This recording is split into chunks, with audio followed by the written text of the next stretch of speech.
السلام عليكم ورحمة الله وبركاته أصحابتي إذا برت يوتيوب سولو هذا ولكن أبو كرع عوالة إن عوا وحن الدين هيا شاكو وحن الدين كعد سنة يا هدي عاد عرور كسوجيسو بليز شاكلان كتك مركل أصلا نقطعه هدي أي ولالي gabaray dabka wax ka saaran yihiin please dabka iska soo dami hawshaad inta dhameystid daawo shakadan hadaad u fariisatid way kugu dhageysaa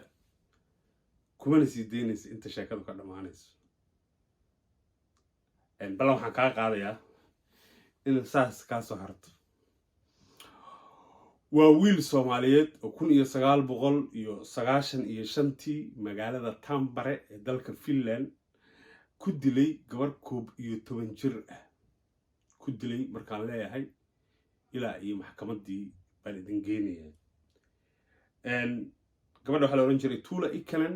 wiilka Cabdulqaadir baa la oran jiray waa subax sabtiya anigu xilligaas waxaan ahaa turjumaan subax sabtiya ahayd waan xasuustaa around 9:30 baa waxa soo wacay telefoon freelance turjumaan baan ka ahaa magaalada Tampere reetaan hadday daawanayaan waa idin salaamay halhaleel baan ula booday private numberka markaan arkay waan iska garanayay inay shaqo tahay waliba shaqada sabtigana aad baa loogu xisaabtami jiray marka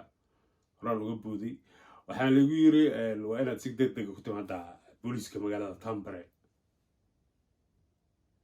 halhaleel baan u baxay bas baan ku dhacay public transport ka waagaas raaci jiray bas number 16 lahan ku dhacay waan xasuustaa inta aanan baska fuulin kiosk yar oo baska u dhow journal yar oo la yiraahdo Ambulehti baa ishaydu saa u bilaansata anigu cabitaanka gadanay mise first page ba waxa ku qoran ba Somaliman ayaa wuxuu dilay gabar 11 jir Somali waan iska gartay sheekada aan u socday inay iyada tahay police station kiima tagay oo police officer asaguna subaxaas shaftiga soo galay sheekadu xalay dhacday waqti dambe dhacday police officer asaguna xilligaas shaftiga soo galay laakiin haysta reportkii xalay baa ii soo degtay soo dhaw yiri waxaan ka rabaa yiri I want you to take deep breath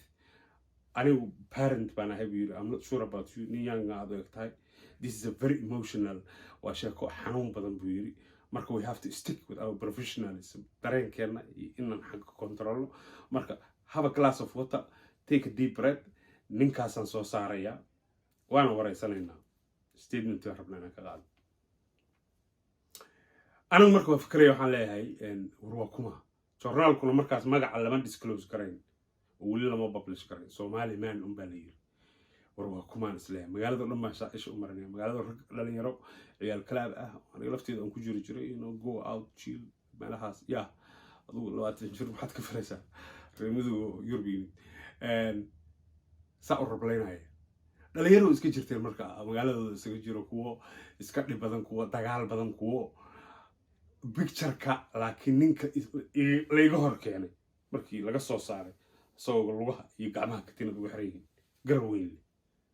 waa nin Soomaaliya waa nin aabba ah 3 caruur leh gabar cadaan u qabay oo u muslintay wuxuu ahaa nin jaamacad dhigta wuxuu ahaa nin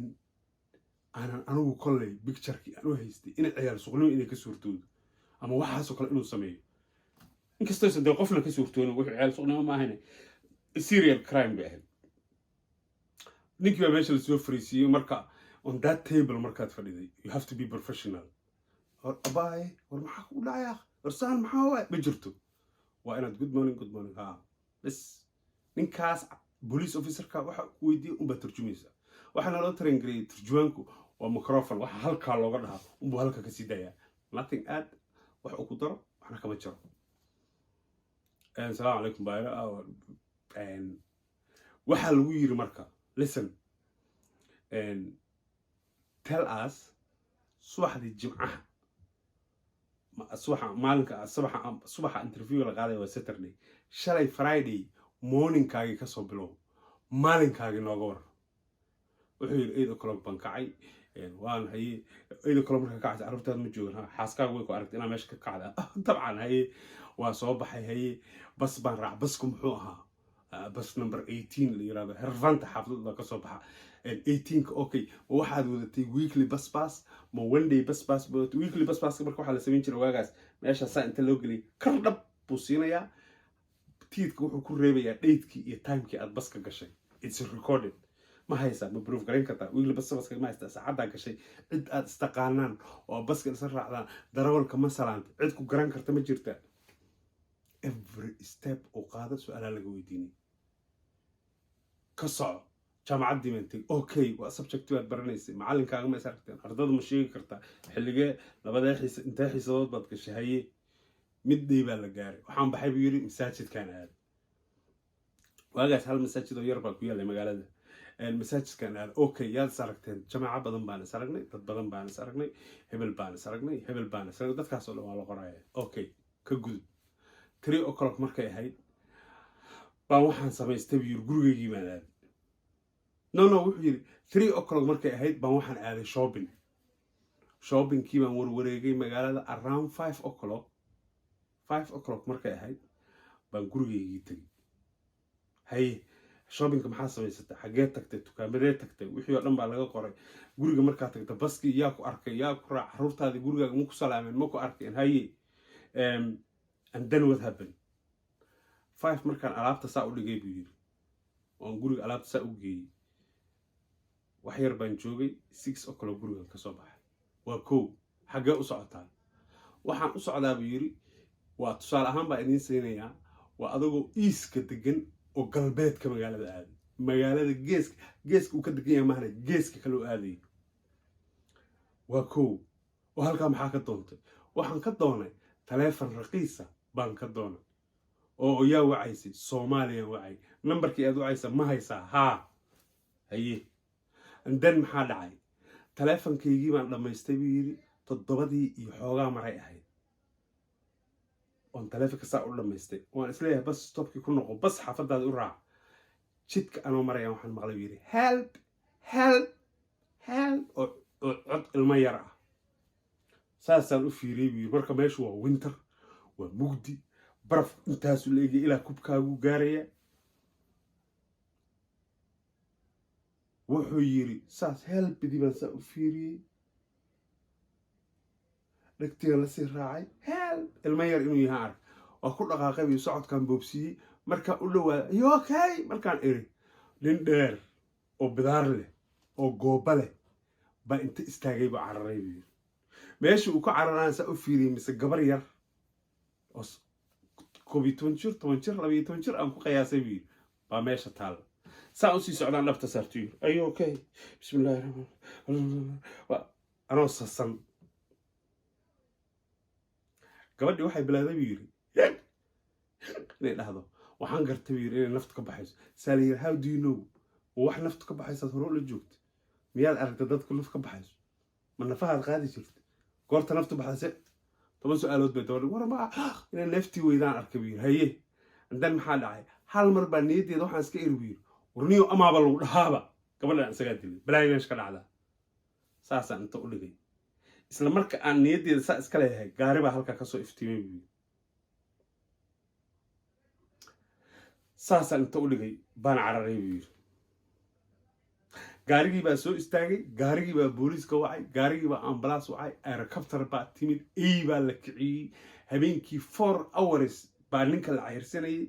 wuu qirsan yahay marka korkiisa waxa ku yaala dhiigii wixii oo dhan laakiin wuxuu leeyahay dhiigan iyo waxaani waa markii aan dhabta saartay sidii loo cayrsanayaana la soo qabtay marka wuxuu leeyahay wrong place at the wrong time inaan caawiyo baan u tagay ma ahane gabadha waxa dilay nin dheer oo caata oo orday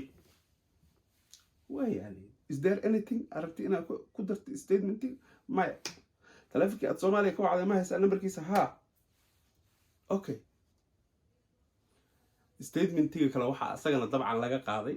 ninka kaliya the only eyewitness oo waxa meesha ka dhacay arkay waa ninkii gaariga watay asagana statement baa laga qaaday statementigiisa waxaan idin sheegayaa marka maxkamadda la tago waa la weydiiyey waxaa dhacaa la yiri halkaasaan maraya anaa arkay walmaha anaa arkay waa orday qof baan arkay wixii dhan waa laga qoray maxkamaddii baa la isa aaday marka ninkan statementii bixiyey kalna statementii bixiyey gabadhii waa dhimatay maxkamaddii baa la gaaray magaalada marka ninkii garanaya 1995 tambare way guuxaysay Soomaalida out hanala waxaa soo baxay niman skin hair loo halkaas calanka Finland uga dhigay madax xeeran oo ninkii yaqaan baa yaqaanay gaardinay wuxuu tagay out carruurtii way dileen stage waxaa la gaaray police commissionerka magaalada uu dhaho Soomaalida waxaan ugu baaqayaa unnecessary traveling waxaan ahayn inay iska daayaan oo guryahooda joogaan inta xaaladani dagayso maxkamaddii baa la gaaray maalinkii u horreysay ninka Soomaaliga marka waxaa lawyer u noqday nin la yiraahdo aad u xushmeeyo Faisal Lawkan la yiraahdo one of the top solicitor one of the top lawyers ugu